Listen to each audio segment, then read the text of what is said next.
So we're going to look at the ending, chapter 58, where Queenie gives up her baby. And if you're going to write about chapter 58, you've really got to try to think back to what your original response was to Queenie giving up her baby. Did you think it was right, or did you object to Queenie's request for Gilbert and Hortense to adopt baby Michael? So a personal response to this is pretty important if you're aiming for a top mark. From a 21st century perspective, of course, it seems ridiculous, doesn't it? But 1940s post-World War II Britain was really different, and maybe Levy is expecting us as readers to be outraged by Queenie's decision, because that then emphasises the gulf between the attitudes in these two eras. So it makes us realise just how closed people's minds were then. So Queenie and Bernard's relationship is far from perfect, isn't it? But it's developed to the extent where they have an honesty and an understanding. They both got skeletons in the cupboard. She says that at least now that they can stand up in each other's company, he's much more interesting to her now. Bernard, she says, Bernard was never half so interesting as when he was at war. She wants to sort of shout loud and congratulate him on failing to be dull for once in his life.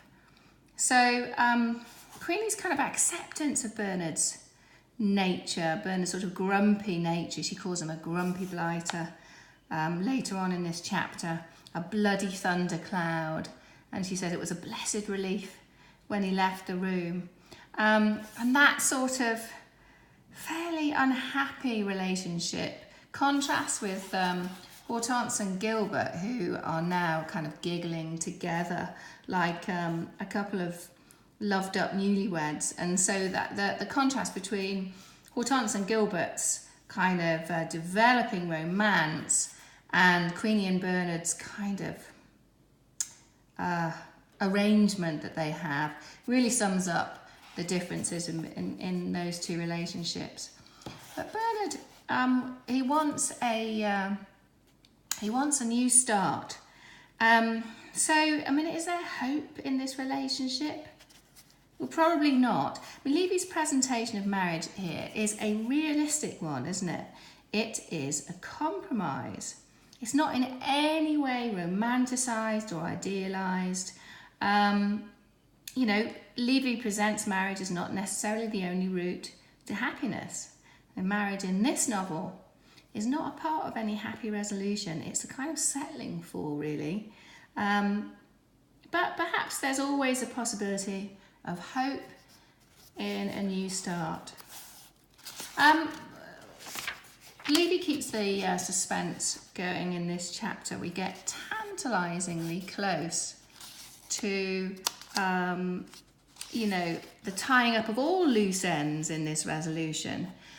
We think at some point that the origins of baby Michael might be revealed, and the link between Michael and Hortense, that sort of love triangle, Hortense and Queenie, and Michael, that might be revealed. But Levy falls short of that.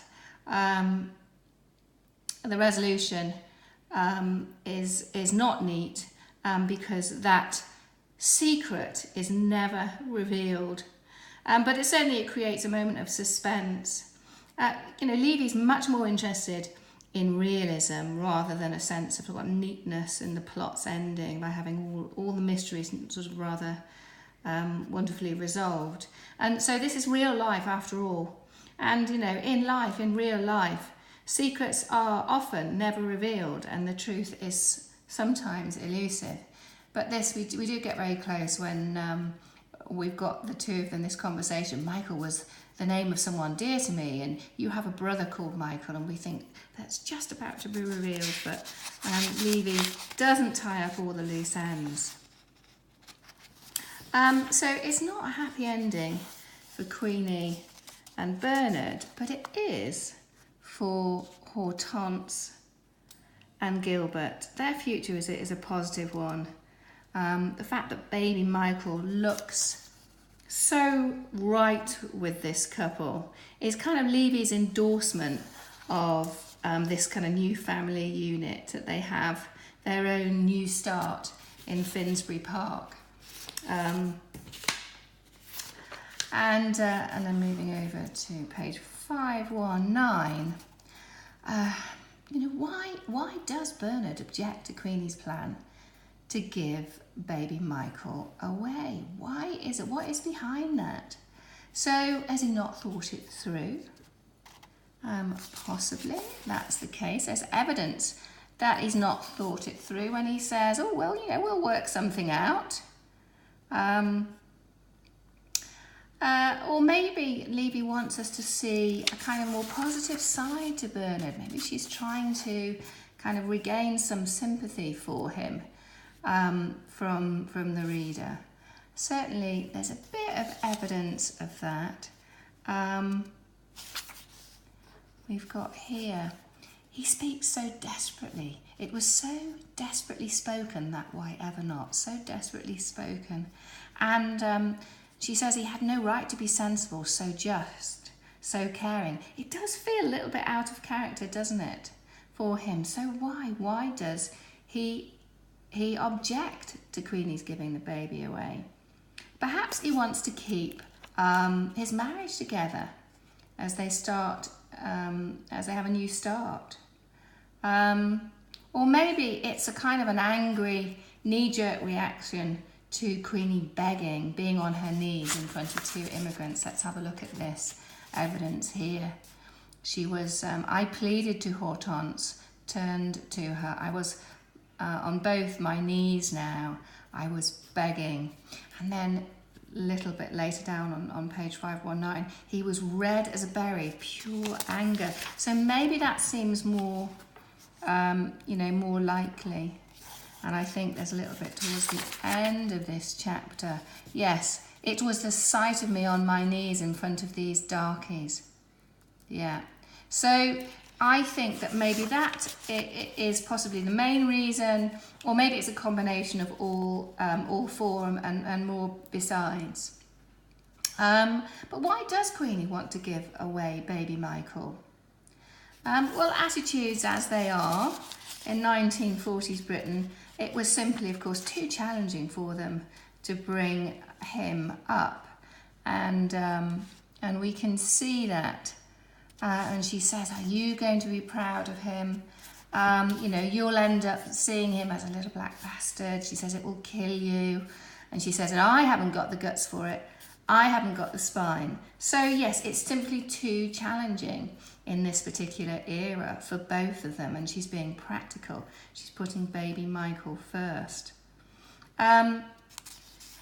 Obviously, another part of that reason is the fundamental cultural differences between these two social groups. With society as it is in 1940s, it would be unfair on baby Michael to do just that, she says. And she uses the sort of rather strange excuses that I don't know how to comb his hair. And then I've never even seen a hummingbird. And so, yes, she's referring there to the cultural differences, isn't she?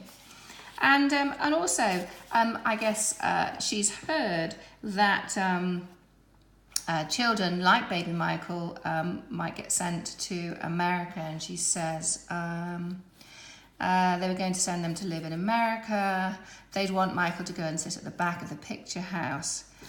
So she's really just doing it for him.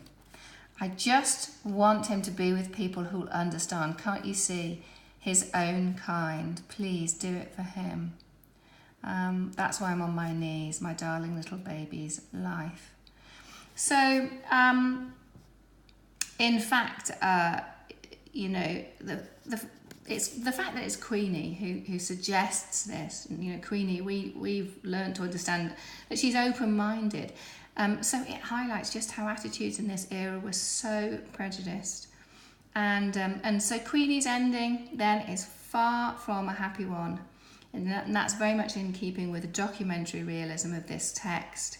To give up one's own baby is, of course, tragic.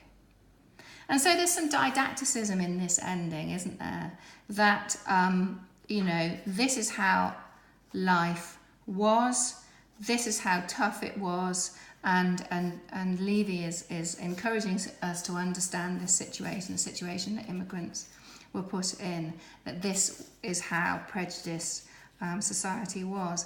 And also, you know, there's a bit of symbolism in baby Michael, perhaps, you know, hinting of a multicultural future, races working alongside together, symbol of prejudiced times in World War II Britain and Jamaica too, you know, because Hortense was given away, of course, because of the colour of her skin. And perhaps, you know, that love is something that is elusive. It's something that is it is something that, you know, that some people just don't find. You know, Queenie has to settle for Bernard, and it's an unhappy ending. So in that sense, her love is unrequited if we're looking at it from a romantic perspective.